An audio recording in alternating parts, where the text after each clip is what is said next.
Hello dear students, Radhe Radhe आप सभी को। Class 7 super 30 A1 A2 subject chemistry, chapter का नाम है physical change and chemical change. इसमें जो स्टेज 1 है जर्मिनेटर्स, उसको हम फिल करेंगे आज। ठीक है, true false. Most of the chemical change are permanent. जो केमिकल चेंजेस होते हैं वो परमानेंट होते हैं। हाँ, ये सही बात है। जो केमिकल चेंजेस होते हैं उसमें हमेशा नया सब्सटेंस बनता है, और एक बार जब नया सब्सटेंस बन जाता है तो परमानेंट बन जाता है, वो वापस पहले जैसा नहीं हो सकता। इसलिए हम कह सकते हैं कि जो केमिकल चेंज है वो परमानेंट चेंज है। Number 2, burning of magnesium ribbon is an endothermic reaction. अगर कोई मैग्नीशियम से बना हुआ रिबन है, हम उसको बर्न करते हैं, तो क्या वो हीट एनर्जी को एब्जॉर्ब करता है? नहीं, हीट एनर्जी को एब्जॉर्ब नहीं करता, हीट एनर्जी को वो रिलीज करता है। इसीलिए burning of magnesium ribbon endothermic reaction नहीं है, ये एक्सोथर्मिक रिएक्शन है। ठीक है, तो ये फॉल्स होगा। जब हीट एनर्जी रिलीज होती है तब वो एक्सोथर्मिक रिएक्शन होती है, और जब हीट एनर्जी एब्जॉर्ब होती है तो वो एंडोथर्मिक रिएक्शन होती है। और जब मैग्नीशियम से बना हुआ रिबन बर्न होता है तो वो हीट एनर्जी को एब्जॉर्ब नहीं करता, मतलब एंडोथर्मिक रिएक्शन वो नहीं है। तो इसका आंसर आएगा false. Digestion of food is a chemical change. हाँ, ये सही बात है, ट्रू आएगा। फूड का डाइजेशन होना ये एक केमिकल प्रोसेस है। ठीक है, जो एंजाइम है वो फूड को सिंपल सब्सटेंस में कन्वर्ट कर देते हैं। Number 4, no new substance are formed when salt and sugar are dissolved in glass of water. आपने ग्लास में पानी लिया, उसमें शुगर और सॉल्ट मिला दिया, यहाँ पर कोई नया सब्सटेंस नहीं बनेगा। ठीक है, आप शुगर को और सॉल्ट को ऑब्टेन भी कर सकते हैं फिर से यहाँ पर। ठीक है, तो यहाँ पे कोई नया सब्सटेंस नहीं बनेगा, तो ये सही बात है, ट्रू आएगा। Number 5, valency of helium is 0। हाँ, हीलियम जो है उसकी वैलेंसी 0 होगी, ये बात सही है, क्योंकि हीलियम का एटॉमिक नंबर होता है 2।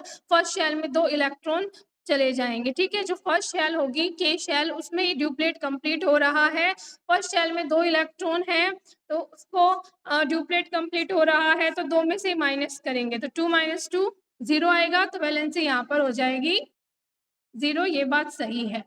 Number 6, lime water turns milky due to the presence of calcium carbonate, which is a confirmatory test of calcium carbonate.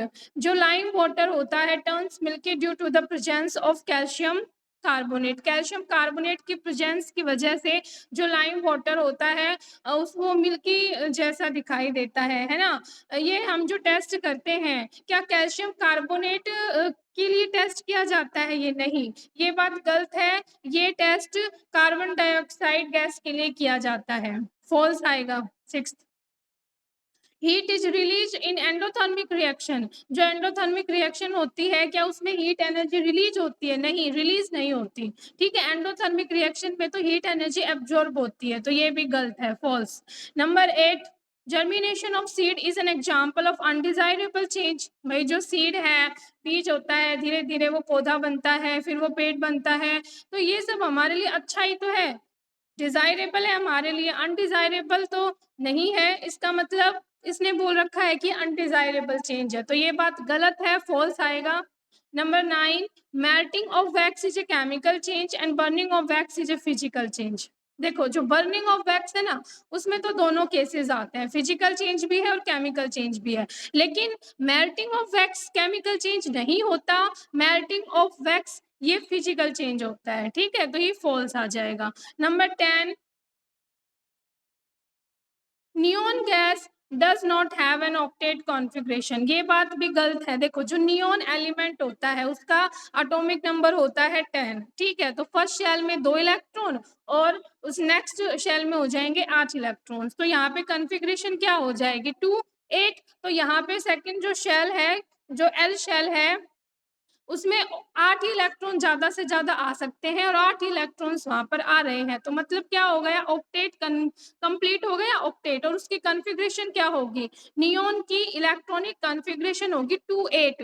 Electronic configuration का मतलब कि शेल में इलेक्ट्रॉन्स किस तरीके से डिस्ट्रीब्यूट है। फर्स्ट शेल में 2 इलेक्ट्रॉन्स, नेक्स्ट शेल में 8 इलेक्ट्रॉन्स, है ना। के शेल में 2 इलेक्ट्रॉन्स, एल शेल में 8 इलेक्ट्रॉन्स, तो यहाँ पर ऑक्टेट कंप्लीट हो रहा है। और कॉन्फ़िगरेशन होगी 2 8 और इसने कह रखा है कि ऑक्टेट मतलब does not have an octet configuration, तो ये गलत बात है। ठीक है, neon gas does not have an octet configuration, ये बात गलत है।